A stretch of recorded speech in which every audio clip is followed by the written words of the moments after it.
All right, we'll call the meeting to order. Please stand for the Pledge of Allegiance. The United States of America, to the republic for which it stands, one nation, under God, indivisible, with liberty and justice for all. Good evening, everyone. Welcome to the meeting. Tom, take the roll call, please. Mayor King. Present. Councilmember at Large Austin. Present. Councilmember Waller. Present. Baskin. Present. Postma. Present. Helly. Pashusta. Present. Fisher. Present. We have a quorum, Your Honor. Thank you, Tom. Item number 1 is a motion for the adoption of the agenda. So moved. Second. All in favor? Aye. Opposed? The motion carries. Item number 2, approving our minutes from March 3rd, 2025. So moved. Second. All in favor? Aye. Opposed? That motion carries. Item number 3, we have under recognitions and awards, we have Officer Jesse Betts being promoted to Sergeant. McKeek, what do you have? Exciting night. We got 2 on the docket here. The first one, though, is we're doing a promotion. Like to recognize the rest of the staff that came. Like to recognize our chaplains for coming. Again, it's always great to see this kind of support when we do these kind of things. It means a lot, I know, to myself, the people getting promoted or people getting retired. So thanks, everybody, for showing up. Jesse Betts, we were lucky enough to get him from Fillmore with a ton of experience. Right away, he fell into helping mentor a lot of our young officers. The feedback I got from other supervisors on the work he has been doing since he joined us has always just been exemplary. Again, he's been a steadying force for us. In many ways, he's already been acting like a patrol sergeant would do for us. But with Mike Tischer's retirement, which we'll celebrate following this, it does give us an opportunity to promote another young man in the same type of position. Our sergeants have an incredible amount of influence on our younger staff, and many times he will be the supervisor for the city. We get a major event, he will be the one directing that initial response. So there's a lot of responsibility with it, but really this last sergeant's test, we had all outstanding candidates. But like I said, Jesse acquitted himself very well, and we're happy to promote him to sergeant. I think he's got his 2 pins, and let a significant other come up and pin the hardware of his new rank on him. We'll have you go up there. Then you give your long Just speech. stand back and watch, You yeah. can give a big speech, Jesse. Right. What's feel like your there should be like a collarbone or not? music It's always a big question.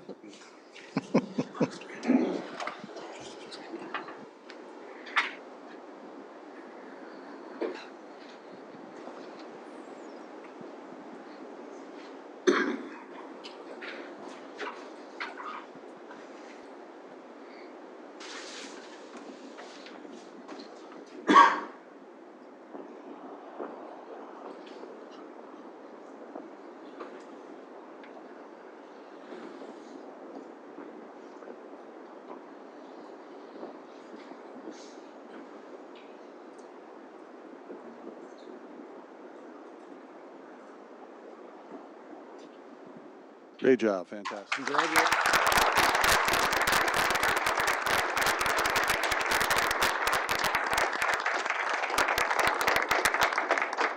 So if you're out and about from 4 p.m. to 2 a.m., you might meet Jesse. Congratulations, Sergeant Betts. Congratulations. About half that shift. And also, now we have the retirement of one Mike Ground Pounder Tischer. Okay. Don't see Trish. Does the city have a plaque too? Otherwise, I do have his shadow box. Where's that? Oh, perfect. You have a plaque for him? We'll get one. Well, good thing I do have something then to give him.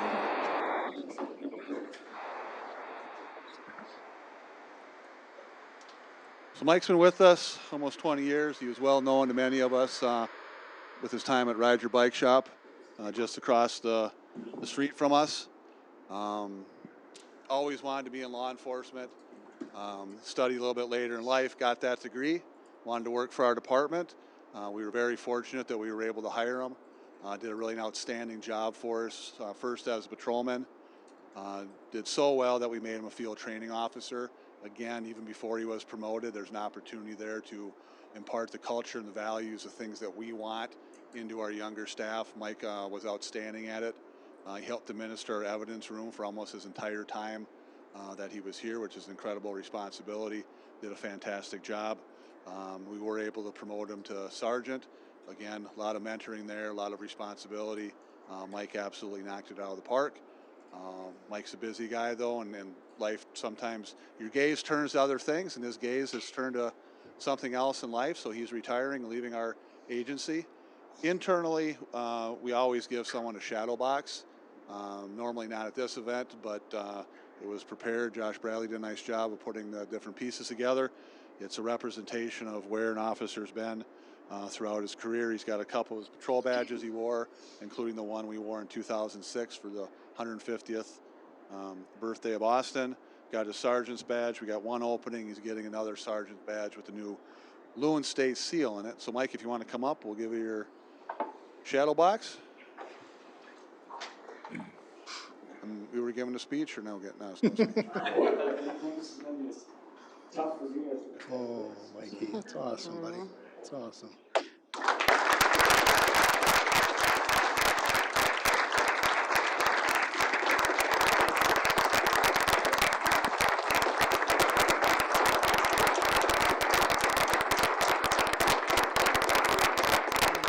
Just a few words. I was fortunate to be able to work with Mike in my corrections job and as the city of Austin. And there's no finer cop out there. He really did. He came to work with just a positive attitude, and that just resonated throughout the department and will be absolutely missed. There's always a sense of humor and with Mike, and brought professionalism along with that humor. So thanks for years of service and best of luck in the sandwich shop business, brother. Thank you.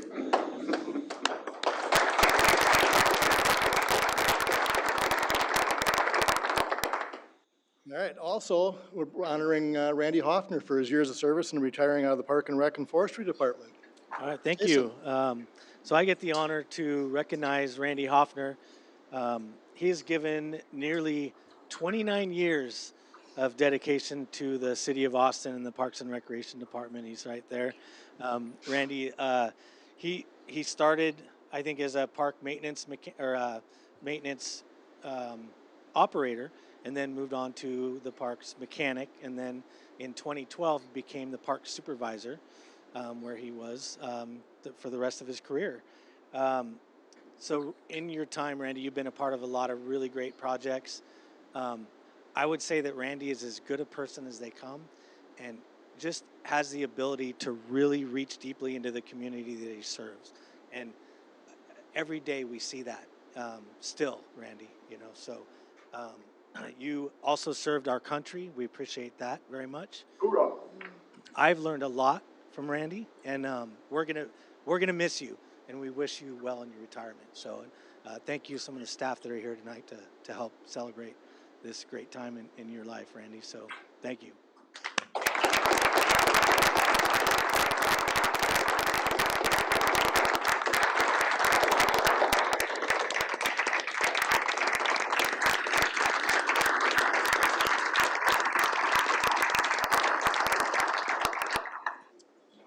Thank you, Randy, on your well-earned retirement. I know there's been several situations where I've been at functions that are in need of park and rec service, whether it's turning on the lights or bringing the trailer, and the person that always gets called for that was Randy Hoffner. So I appreciated all those extra efforts on a Saturday or a Sunday, you bringing what we needed. So thank you, and congratulations on your retirement, Randy.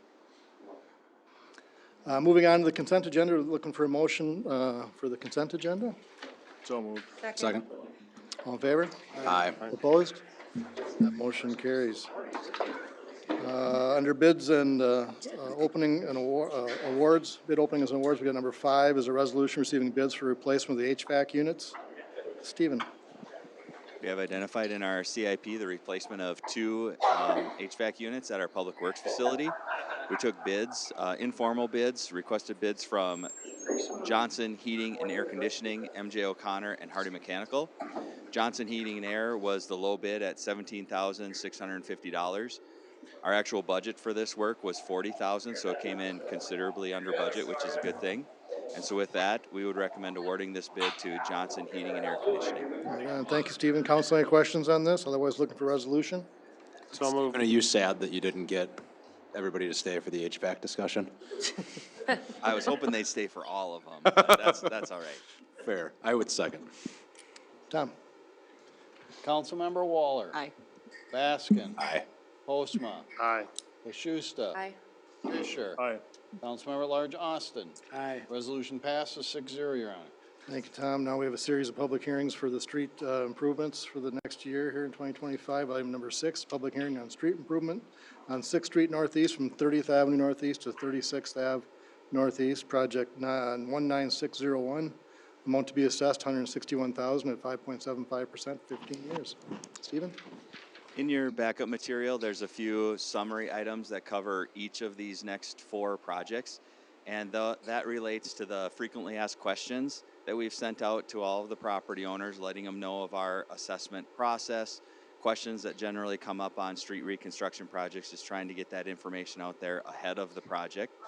Also sent out to them for each project is information with specifics about the project, and then also specifics about the assessments and how those are calculated, how options folks have for repayment of those assessments, and then each individual property owner is sent information regarding their exact assessment, whether it's a street assessment and or a sidewalk assessment in addition to that. So they've received all of their information. All of the information in your packets regarding presentations are exactly what we've presented to you at previous meetings. So with that, I'll turn it over to council if you have any questions. And Stephen, we've had no written objections to any of these street projects? Correct, we have not received any written objections. Okay. Council, any questions? Mr. Lang, item number 6. Then let's get through this. We can skip A, B, and C and go for a resolution on 6D. Resolution declare. Oh, sorry. Is anybody here from the public wishing to speak on item number 6? All right, hearing none. Item number 6D, looking for resolution declaring the cost. So moved. Second. Tom? Councilmember Waller. Aye. Baskin. Aye. Postma. Aye. Bashusta. Aye. Fisher. Aye. Councilmember at Large Austin. Aye. Resolution passes 6-0, Your Honor. Thank you, Tom. Item number 6E, resolution adopting the assessment roll. Looking for resolution. So moved. Second. Tom? Councilmember Waller. Aye. Baskin. Aye. Postma. Aye. Bashusta. Aye. Fisher. Aye. Councilmember at Large Austin. Aye. Resolution passes 6-0, Your Honor. Thank you. Moving on to item number 7 is a public hearing on street improvements on 21st Avenue Southwest from 4th Drive Southwest to 12th Street Southwest. Project 25102. The amount to be assessed is $950,000 at 5.75% for 15 years. Stephen? And nothing additional to add unless council has any questions. Council, any questions on this project? Anybody here in the public wishing to speak on item number 7 on this project? Hearing none, looking for a resolution for 7D, resolution declaring the cost. So move. Second. Tom? Councilmember Waller. Aye. Baskin. Aye. Postma. Aye. Bashusta. Aye. Fisher. Aye. Councilmember at Large Austin. Aye. Resolution passes 6-0, Your Honor. Thank you, Tom. Item number 7E, a resolution for the adopting of the assessment roll. So moved. Second. Tom? Councilmember Waller. Aye. Baskin. Aye. Postma. Aye. Bashusta. Aye. Fisher. Aye.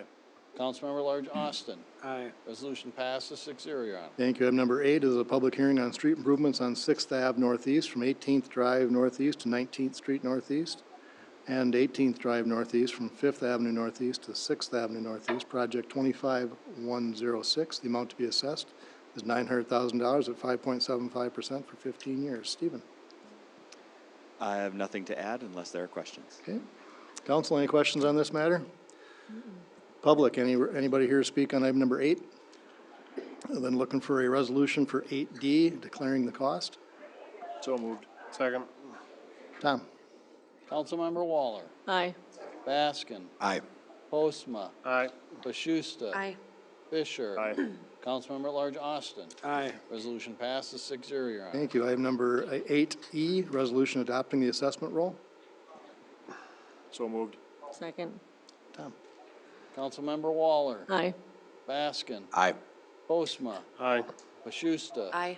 Fisher. Aye. Councilmember at Large Austin. Aye. Resolution passes 6-0, Your Honor. The last of them, item number 9, is public hearing on street improvements on 25th Street Southwest from Oakland Avenue West to 7th and 8th Avenue Southwest. Project 25107, the amount to be assessed is $200,000 at 5.75% for 15 years. Stephen, anything to add in this one? No, sir. Council, any questions? Public, any questions on this project? Looking for a resolution 9D, declaring the cost. So moved. Second. Tom? Councilmember Waller. Aye. Baskin. Aye. Postma. Aye. Bashusta. Aye. Fisher. Aye. Councilmember at Large Austin. Aye. Resolution passes 6-0, Your Honor. Thank you. 9E, looking for a resolution adopting the assessment roll. So moved. Second. Tom? Councilmember Waller. Aye. Baskin. Aye. Postma. Aye. Bashusta. Aye. Fisher. Aye. Councilmember at Large Austin. Aye. Resolution passes 6-0, Your Honor. Thank you. Let's talk fats, oils, and grease. Item number 10 is requesting approval for the fats, oils, and grease and point of sale ordinance. Stephen? At previous work sessions, we've discussed these two ordinance changes, both of them mainly related to our sanitary sewer collection system. In an effort to remove fats, oils, and greases from the sewer system and the problems that they cause, we're recommending adoption of this ordinance, which mainly deals with food service establishments, whereas we will work with them to ensure that their grease traps are being cleaned and monitored on a regular basis to allow for those greases to be caught in those grease traps and not be sent downstream into our collection system. Also before you tonight is point of sale inspections for sanitary sewer services and for sump pumps. The sump pump point of sale is in an effort to maintain our program that we're just finishing up on now, our 6-year program of sump pump inspections throughout our community. The way to maintain and keep that system working as all those inspections confirmed is by we believe it's by point of sale inspections at the time of sale, and then finally the point of sale sanitary sewer service inspection program is another way to ensure for homeowners that they are buying a home with a viable working sewer service. Also for the city of Austin, it is a way to prevent problems down the road related to sewer service, roots, groundwater infiltration, and footing drain connections that we are hoping to find through this inspection program. With that, I'll turn it over to council if you have any questions prior to reviewing the ordinances. Thank you, Stephen. Council, any questions on this matter? Stephen, how are we going to get the word out that these exist now? Sure. A couple different ways. From the fats, oils, and grease, we will get the word out through businesses, through our building official and our building department. They will get the word out to businesses of this new ordinance and the upcoming requirements. That would be through mailers and through in-person discussions. For the point of sale inspections, we will work with realtors. That'll be our point to get this information out, will be through realtors, meeting with them and making sure that they are aware that this will be a new and upcoming requirement at the time of a sale of a property. Will we have like a list of available contractors who we have certified to do this inspection, or how does that work? We will not, because we don't want to sole source it or be that involved in saying who can and who can't, but rather it's just a certified plumber. This would be, during our sump pump inspection program, we gave property owners the opportunity to hire their own plumber to do the sump pump inspection if they didn't want us in their home.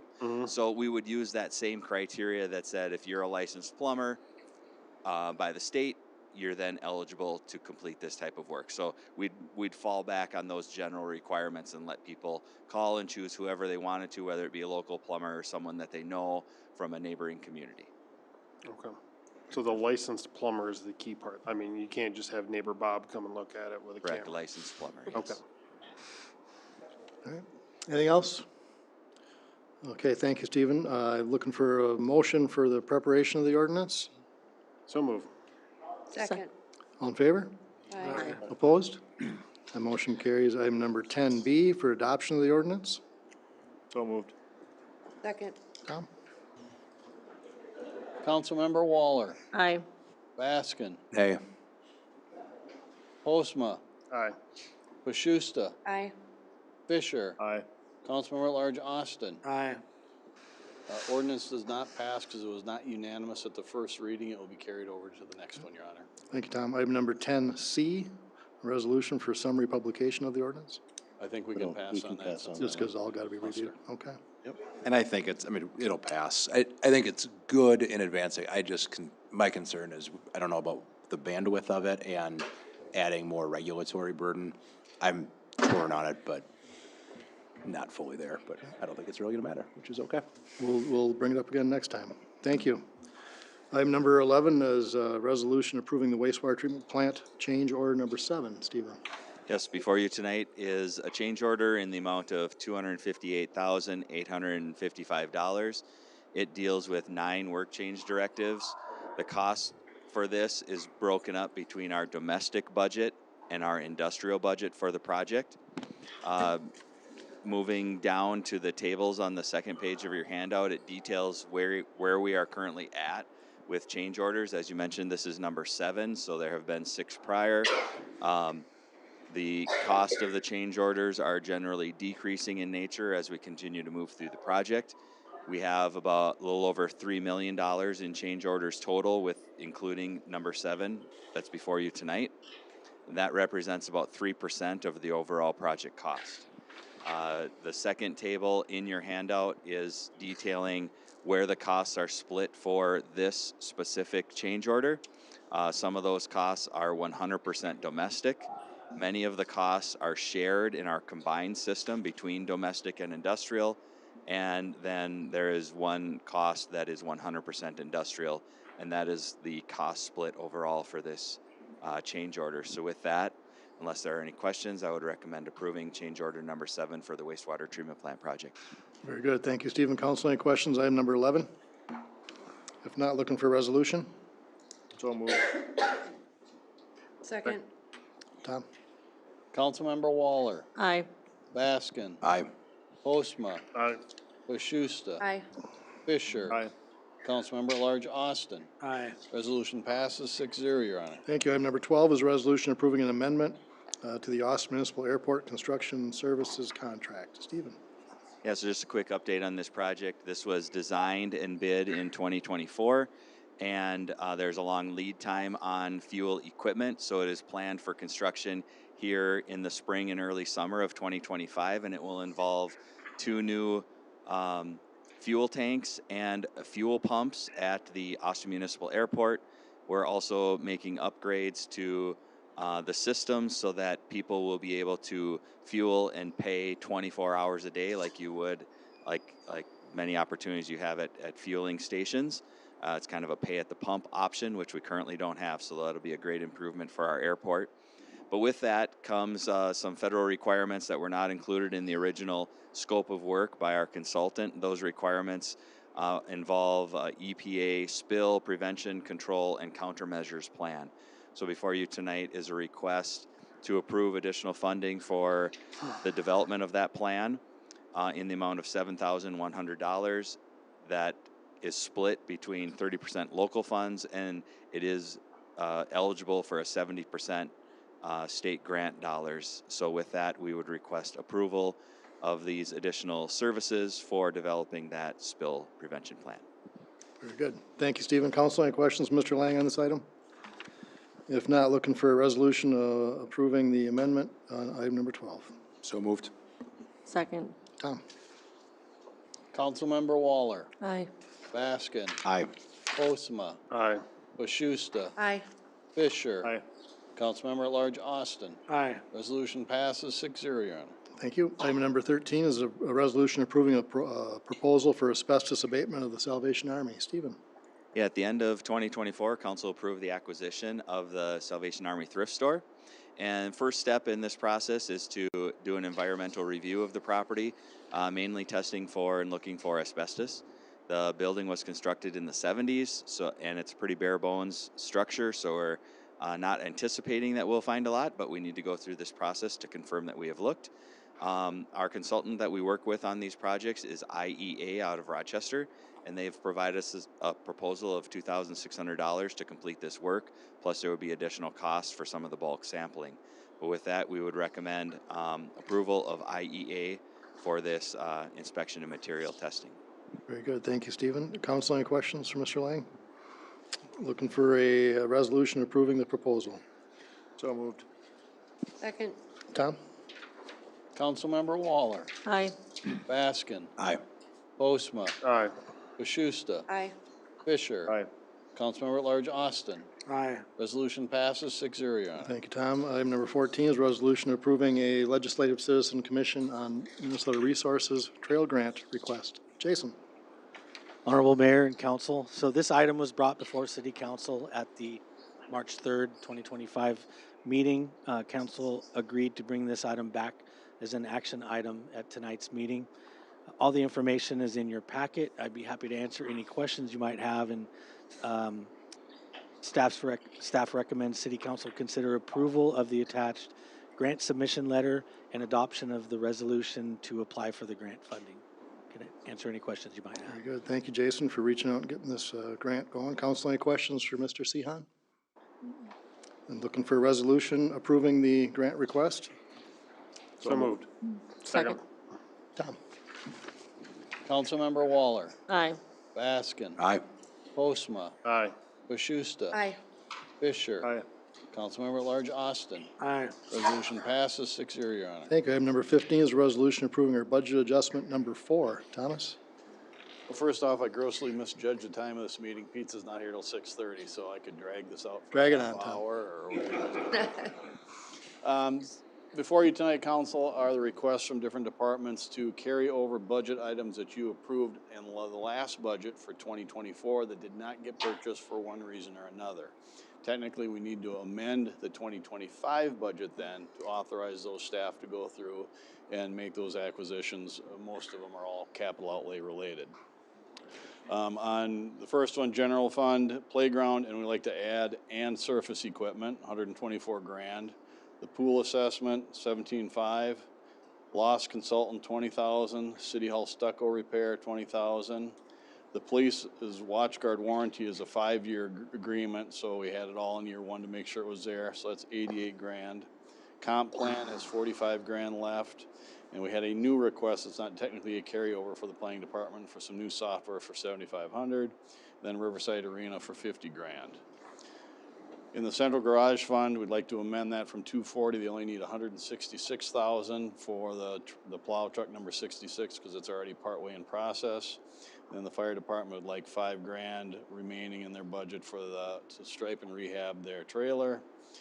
Then in addition to that, at the bottom, we had a state aid street project that paid for some local costs related to a project. We'd like to transfer $267,000 from our CIP revolving fund, which is what pays for non-state aid street projects, into the state aid street project for that project. All in all, again, these are, for the most part, budgeted items from 2024 that we'd like to carry over for 2025, plus those 2 additional items. I'll certainly try to answer any questions you may have. Thank you, Tom. Council, any questions, Mr. Dankert? Looking for resolution approving the budget adjustment number 4. So moved. Second. Tom? Councilmember Waller, Aye. Baskin, Aye. Postma, Aye. Bashusta, Aye. Fisher. Aye. Councilmember at Large Austin. Aye. Resolution passes 6-0, Your Honor. Very good. Thank you, Tom. Item number 16 is a motion to appoint Jeff Baker to the Austin Utilities Board term expiring December 31, 2026. As I might Jeannie Shee- imagine this will probably be the majority of the debate. We'll be fine on pizza. As Jeannie Sheehan exits the board midterm, Mr. Neibauer and the board chair, Steve Greenman, have offered to bring forward Jeff Baker back onto the Austin Utilities Board. Looking for a motion. So moved. Second. All in favor? Aye. Opposed? That motion carries. Item number 17 is a resolution accepting these two donations. We have $100 from Michael and Susan Gregg for the 2025 flowers, and $500 from the Friends of the Nature Center for the Fourth Avenue Fest. We thank both of those folks and organizations too for the money they're putting forward. With that, I need a resolution accepting those two donations. So moved. Second. Tom? Councilmember Waller, Aye. Baskin, Aye. Postma, Aye. Bashusta, Aye. Fisher. Aye. Councilmember at Large Austin. Aye. Resolution passes 6-0, Your Honor. Thank you, Tom. On to citizens addressing the council. Is anyone here in the audience wishing to address the council on items that weren't on the agenda? Hearing none. Looking for the next reports and recommendations. City Administrator Craig, do you have anything? Yeah, thank you, Mayor. Members had the opportunity to testify before the Minnesota Senate Housing Committee last week on behalf of the Coalition of Greater Minnesota Cities. We had two pieces of legislation to talk about. One was a zoning preemption, and then another one eliminated any parking requirements that went along with development projects. Both of these are bad especially bad, I think, for rural Minnesota cities, and we testified in behalf of that. Some of the items of that would be elimination of a public hearing. No longer would we be required to have a public hearing as part of a development project. I think that lacks transparency that we need at the local level. While those can be difficult at times, it's, I think, important to hear from residents. Forcing density from St. Paul rather than the good work that we've done locally to try to encourage more density. The Urban 3 presentation obviously told us a lot about that. We're certainly able and willing to be able to do that meets the needs of our communities. You know, in our residential areas, they would extend those on MSA roads to include quadplexes, triplexes, so not necessarily meeting the needs of the community. You know, sharing with them that we're in rural Minnesota, we're essentially standing on our head to try to get housing development in our communities.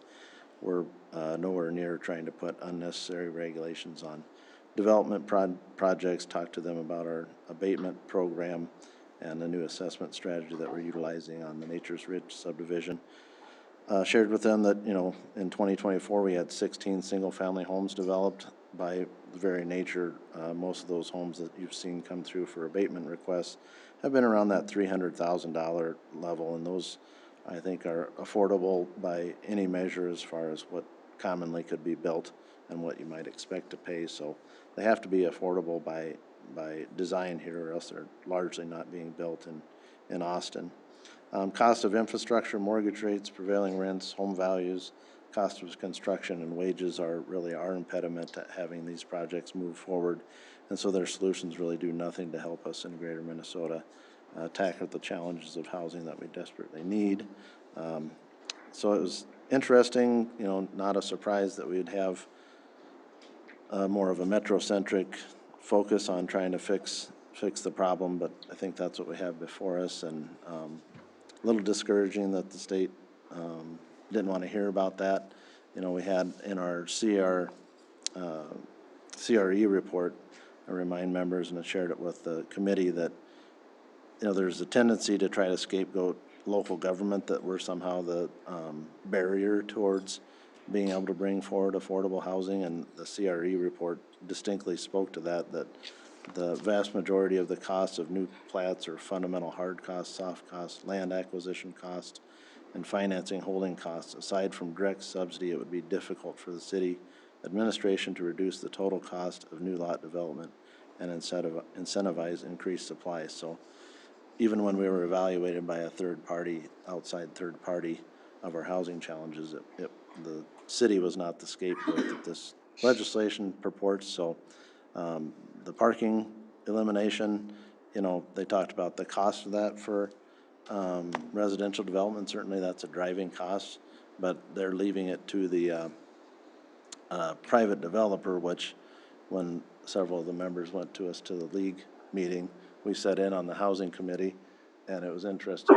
Senator Abler, the thrust of his bill was developers were bad and they were kicking seniors out of their apartments. I don't know if council would agree with that assessment that were there, but a little more than a week later, they're saying that developers are certainly prudent and would provide exactly the right amount of parking necessary and wouldn't enforce it on our public streets. So that was interesting to see the juxtaposition that developers bad, developers good, and we can certainly trust them. I think generally speaking, we have regulations in place to make sure that each one meets the standards, and we've allowed variances. We've reduced our parking requirements. We're being sensitive to that it might be limiting development, and if the developer has concerns with that, we're happy to hear that. So anyway, if you're interested in, they did encourage me, if there's council members that wanted to weigh in with elected officials, that's certainly helpful, more so than us lonely staff members. But if you'd like to learn more about the legislation, I can certainly bring you up to speed, but I think it's really misses the mark for especially greater Minnesota cities and the housing challenges we have. Very good. Thank you, Craig. Appreciate you representing Austin as well as the rest of the greater Minnesota cities on that testimony. Is there any other department heads need anything? No. All right, on to city council. Becky, anything? I just want to say thank you to Mike Tischer and Randy Hoffner for all their years of service, and they're what made our city great, and they'll be sorely missed throughout our city.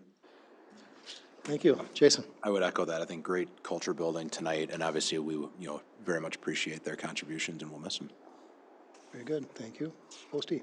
I had a chance to go with some folks up here to the League of Minnesota Cities up in St. Paul.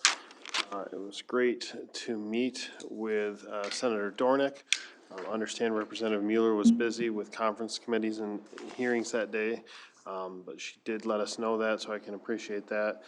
The bills that Craig was just mentioning, these are unique in so much as there's bipartisan support and opposition to this bill. So this does not break down along your typical partisan lines. So I would encourage you, if you do not want the folks in St. Paul to be telling you what housing goes where in your city, to please reach out on both sides of the aisle. Very good. Couldn't say it better than that, Posty. Jeff? Nothing, Your Honor. Joyce? I also enjoyed City Day on the Hill. It was a great learning experience. I highly recommend it. Congratulations to our retirees and our promotion.